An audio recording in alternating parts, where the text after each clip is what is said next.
नमस्कार, आप देख रहे हैं स्वाधीन भारत न्यूज और मैं हूं आपके साथ नीतीश यादव। आज हम बात करेंगे मध्य प्रदेश के मुख्यमंत्री शिवराज सिंह चौहान ने आने वाले विधानसभा चुनाव को लेकर के क्या क्या तैयारियां की एवं किस प्रकार से अपने मतदाताओं को अपनी ओर आकर्षित करने के लिए क्या क्या हथकंडे अपना रहे हैं। क्या शिवराज सिंह चौहान को चुनाव से 1.5 महीने पहले मंत्रिमंडल विस्तार करना कितना फायदेमंद है या नुकसान, आज हम इस मुद्दे पर बात करेंगे। मध्य प्रदेश के मुख्यमंत्री शिवराज सिंह चौहान ने एक और रिकॉर्ड बना दिया है। वो एमपी के ऐसे पहले मुख्यमंत्री बन गए हैं जिन्होंने विधानसभा चुनाव का प्रचार अभियान शुरू करने के बाद भी अपने मंत्रिमंडल का विस्तार किया है। इस विस्तार के जरिए उन्होंने आखिरी क्षण में चुनावी गणित के हिसाब से जातियों को साधने की कोशिश की है। देखना यह है कि क्या यह विस्तार तमाम विपरीत परिस्थितियों के बाद भी उनकी पार्टियों को फिर से सत्ता में लाने के लिए जीवन रक्षक औषधि का काम कर पाएगा या नहीं। हालांकि अब यह तो कह नहीं सकते कि यह विस्तार उन्हें 5वीं बार राज्य का मुखिया बनवाएगा, क्योंकि जब पार्टी के वास्तविक कमांडर अमित शाह बार बार पूछे जाने पर भी यह नहीं कह रहे हैं, तो फिर हम कैसे कहें कि शिवराज सिंह चौहान के इस मंत्रिमंडल विस्तार से कुछ बातें तो एकदम साफ हो गई है। पहली कि वो एक किसी भी कीमत पर जातियों को साधना चाहते हैं। दूसरी की एक पार्टी के भीतर अपने विरोधियों को कांग्रेस की तर्ज पर निपटा रहे हैं। तीसरी ये कि भले ही उनकी पार्टी घोषित तौर पर जातीय जनगणना का विरोध कर रहे हैं, लेकिन जातियों को साध कर ही जीत पाने की कोशिश कर रहे हैं। पहले मंत्रिमंडल विस्तार की बात करें तो शिवराज सिंह ने शनिवार को सुबह सुबह 3 नए चेहरे अपने मंत्रिमंडल में शामिल किए, जिनमें इनके नाम हैं गौरी शंकर बिसेन, राजेंद्र शुक्ला और राहुल लोधी। यह सवाल बेमानी है कि इन्हें कौन सा मिलेगा और कितने दिन काम करने का मौका मिलेगा। अगर समय पर चुनाव हुए तो इन मंत्रियों को कुल 45 दिन मिलेंगे। इतने दिन में ये क्या कर लेंगे ये तो वही जाने, लेकिन एक नए मंत्री ने सर्जिकल स्ट्राइक का उदाहरण देकर अपना इरादा साफ कर दिया है। इन मंत्रियों के नाम से साफ है कि शिवराज ने नाराज जातियों को एक साथ साधने की कोशिश कर रहे हैं। 71 बसंत देखे चुके गौरी शंकर बिसेन बालघाट से है। वो पिछली सरकार में मंत्री थे। समझौता सरकार में उन्हें बाहर रहना पड़ा था, लेकिन शिवराज ने उन्हें पिछड़ा वर्ग आयोग का अध्यक्ष बनाकर कैबिनेट मंत्री का दर्जा दे रखा था। अब उनका दर्जा हटाकर सीधे कैबिनेट मंत्री में बना दिया है। करक स्वभाव के बिसेन पावर जाति के हैं। महाकौशल क्षेत्र खासकर बालघाट, सिवनी और छिंदवाड़ा में पवार जाति का दबदबा है। पिछले वर्ग के इस जाति के लोग गौरी शंकर को बहुत मानते हैं, इसलिए उन्हें साधने के लिए उन्हें मंत्री पद दिया है।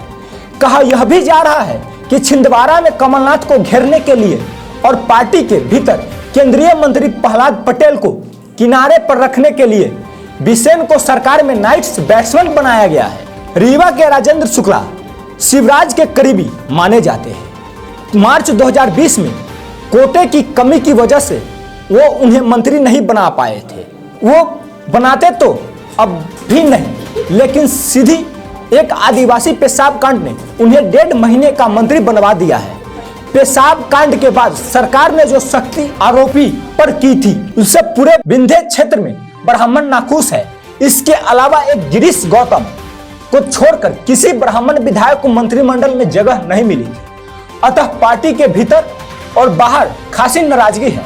आर्थिक रूप से संपन्न और स्वभाव से विनम्र राजेंद्र शुक्ला को अब लाल बत्ती की गाड़ी में बैठकर विंध्य के नाखुश ब्राह्मण के आगे माथा टेकना होगा। राज्य मंत्री बनाए गए राहुल लोधी की सबसे बड़ी योग्यता यह है कि वे पूर्व मुख्यमंत्री उमा भारती के भतीजे हैं। उनके लिए शिवराज या कहे बीजेपी ने कई नियम तोड़े हैं। पहली बार के विधायक है, उन पर कई आरोप भी हैं।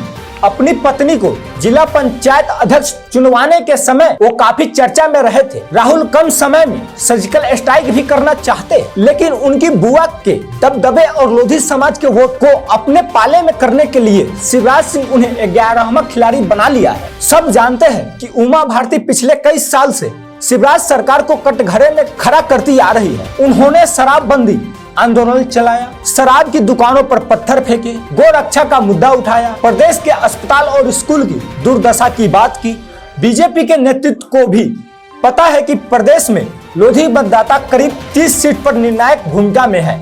इसी वजह से पहले उनके करीब प्रतिमा लोधी को पिछोड़ से प्रत्याशी घोषित किया। कई आपराधिक मुकदमे लड़ रहे प्रीतम लोधी ब्राह्मण विरोधी टिप्पणी की वजह से पार्टी से निकाले गए थे, लेकिन बाद में वापस आ गए। कहा यह भी जा रहा है कि राहुल आर में मुख्यमंत्री ने केंद्रीय राज्य मंत्री प्रहलाद सिंह पटेल को भी संदेश दे दिया है। हालांकि लोधी समाज में प्रहलाद भी अच्छी खासी पकड़ है।